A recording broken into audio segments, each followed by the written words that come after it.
Yeah, so I grew up with my dad, my mom, and my brother.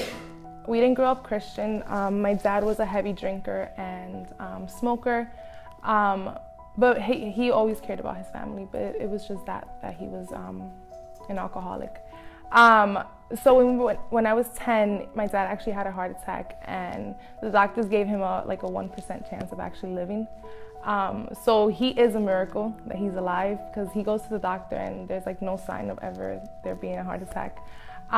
So when that happened, he was always the type to say, if I, no one's gonna change me, nobody's gonna change the lifestyle that I live. But it was until God came into his life, until that moment happened, that he actually gave his life, and we started going to church. I didn't really know anything about God. I just knew what they had taught me in communion class and all of that. So I was living a life knowing who Jesus was through other people. So I knew who Jesus was through my dad, because he saved him. I knew who Jesus was through my brother, because my brother has cerebral palsy, and I've seen the miracles that he's done in him. So I never got to experience the real Jesus. And it wasn't until actually 3 years ago that I actually encountered who the real God was. And yeah, so throughout all this time, through my teens, I was going through depression, just thoughts of suicide also, because I was like, God, if you're the God that you say that you are, why are you letting all these things happen to my family? I wasn't with my dad for a while, so why are you separating me from him? Why is my brother still in this condition? Why are we going through these situations?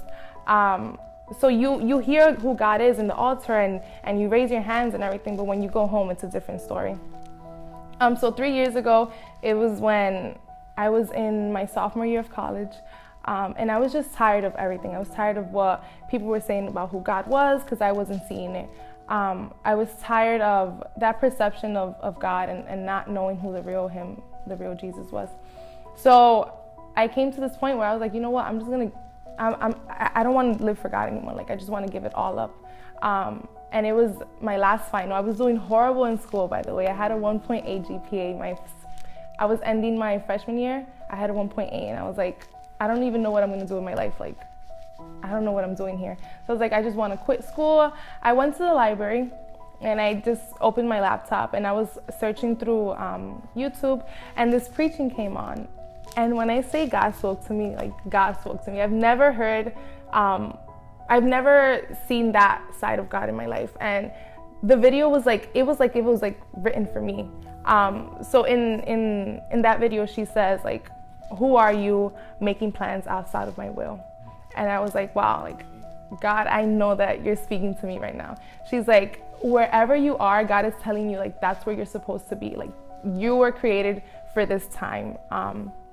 And I was like, you know what, God, I don't know what you have in store for me. I don't know what's gonna happen, but I'm gonna stay here, and I'm gonna listen to what you have for me.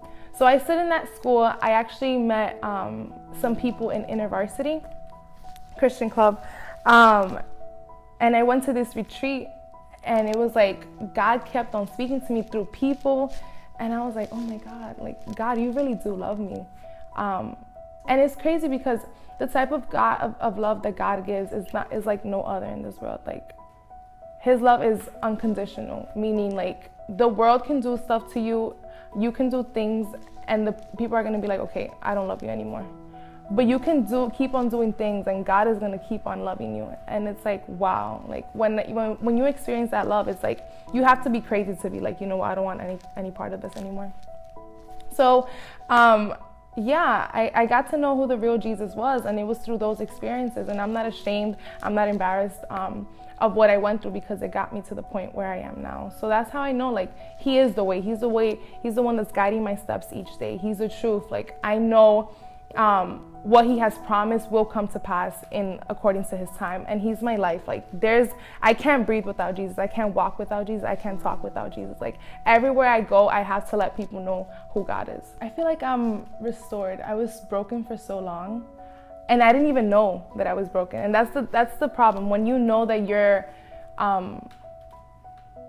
when you don't find a problem in you, you're never gonna find a solution. So I was just like, you know what, I'm fine. I guess this is how everyone else lives. But it was now that I understand, like, wow, if it wasn't for Jesus coming into my life, allowing me to go through each situation that I went through, I wouldn't be here. And like, I recently got accepted into graduate school. I recently graduated. 3 years ago, I was gonna be like, me graduating from the family that I came from the situations that I went through, I was never planning on graduating. Going to get a master's, that was never in my plan.